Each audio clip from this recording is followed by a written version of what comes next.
नमस्कार, खबर 29 में आपका हार्दिक स्वागत है। आइए आज हम हजारीबाग जिला के अंतर्गत प्रखंड बरकट्ठा के ग्राम बेड़ोकला में मौजूद हैं और यहाँ गर्मी के साथ साथ पूरे देश भर में चुनाव का सरगर्मी चढ़ा हुआ है, जिसके उपलक्ष्य में आज झारखंड के कोडरमा लोकसभा सीट के इंडिया गठबंधन के प्रत्याशी विनोद कुमार सिंह आज हमारे साथ मौजूद हैं। हम इनसे जानने का प्रयास करेंगे कि अभी ये लगातार क्षेत्र में कैंपेन कर रहे हैं अपने चुनाव को लेकर।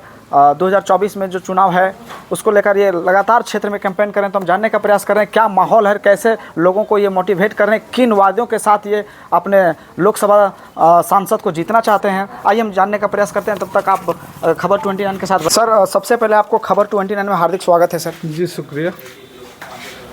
सर, आज लगातार आप क्षेत्रों में भ्रमण कर रहे हैं 2024 के चुनाव को लेकर, इन मुद्दों को लेकर के आप क्षेत्र में भ्रमण कर रहे हैं, जनता को कैसे आप? मैं तो घूम रहा हूँ। जी सर। एक इलाकों में जा रहे हैं और मुद्दे तो लोग ही बता रहे हैं, सवाल तो लोग ही कर रहे हैं। उम्मीद तो उन्हीं लोगों को है जिन लोगों ने भारी उम्मीद से वोट दे करके जिन्हें जिताया था, वो उनके उम्मीदों पे खरे नहीं उतर रहे हैं। लोग पूछ रहे हैं कि इस गर्मी के मौसम में पूरे शादी ब्याह का मौसम चल रहे हैं, जो लोग हमारे प्रवासी मजदूर मुंबई में, सूरत में, हैदराबाद में रह रहे हैं कि भैया हवाई जहाज़ चलने का सपना दिखाया गया था हम लोगों के लिए एक ट्रेन भी मैसर क्यों नहीं है कि मौके में हम लोग घर आ सकें। जी, लोग पूछ रहे हैं, हमारी सुविधा का सवाल तो उनके पास तो है ही नहीं। इस गर्मी में भी कड़ी दोपहर में भी लोग पूछ रहे हैं कि तमाम नेता लोग आ रहे हैं, तमाम अभी होंगे, हेलीकॉप्टर होंगे। लोग पूछ रहे हैं कि भाई मनरेगा की मजदूरी 8 घंटा काम करने वालों के लिए 500 रुपया भी क्यों नहीं होती। लोग पूछ रहे हैं कि अभी तमाम पर सारी चीज़ें तो चुनाव के समय मिल जाती है, तमाम घोषणाएं नियम कानून होते हैं, तो भाई यहाँ लोग पूछ रहे हैं कि ढिबरा बेचने वालों के लिए जो है, ढिबरा चुनने वालों के लिए, उनके लिए कोई सुविधा क्यों नहीं है। ये सारे सवाल लोग पूछ रहे हैं।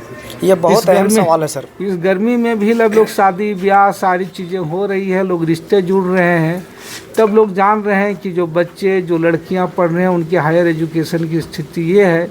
लोग पूछ रहे हैं कि शिक्षा की केंद्रीय मंत्री होने के बावजूद भी कोई मेडिकल, कोई तमाम चीज़ें, कोई टेक्निकल, कोई सेंट्रल यूनिवर्सिटी, ये सारी चीज़ें क्यों नहीं।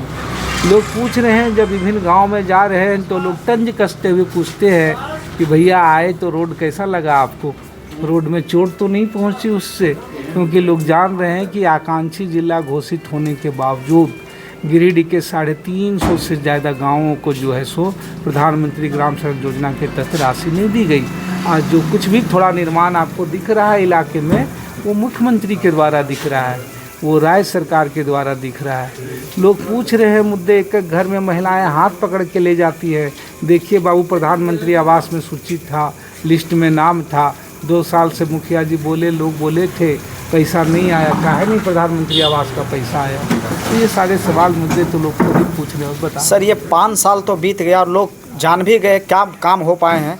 आप उन कामों के बाद क्या बेहतर कर पाएंगे क्षेत्र? मैं कह रहा हूँ कि इसी आधार पे बीता हुआ कल देखना चाहिए, आने वाला कल की दूर की बात। बीता हुआ कल देखा कि कोविड के बाद की स्थितियाँ हुई, तो प्रवासी श्रमिकों के लिए इस राज्य में सबसे ज़्यादा सवाल हमने उठाया, चाहे उनकी जो राज्य से संभव था, चाहे उनके दुर्घटना में बीमा। आज किसी भी परिजन की मौत हो जाए तो कम से कम शव के लिए राज्य की जिम्मेवारी है कि उनके लोगों को ले आए। आज अगर देश से बाहर मजदूर फंस रहे हैं तो राज्य के द्वारा एक मॉनिटरिंग सिस्टम है। हमने जब इस पूरे गिरिडीह के साथ ये आकांक्षा हुई, गिरिडीह की आकांक्षाओं को गला घोटा गया, 350 से ज़्यादा जो है गांव वंचित हुए, तो सरकार को सवाल किया, तो सरकार ने कहा कि केंद्र पैसा दे या न दे, हम मुख्यमंत्री से योजना से बनाएंगे। वो एक प्रयास शुरू हुआ। जब प्रधानमंत्री आवास योजना के तहत केंद्र ने पैसा ख़त्म कर दिया, तो राज्य से अबू आवास योजना जो शुरू हुई, यहाँ तक कि ये सरकार नाम बदलने में माहिर है, लेकिन राज्य सरकार जो है लोगों को पेंशन 1,000 रुपये तक दे रही है, 1 रुपये कोई योगदान नहीं है।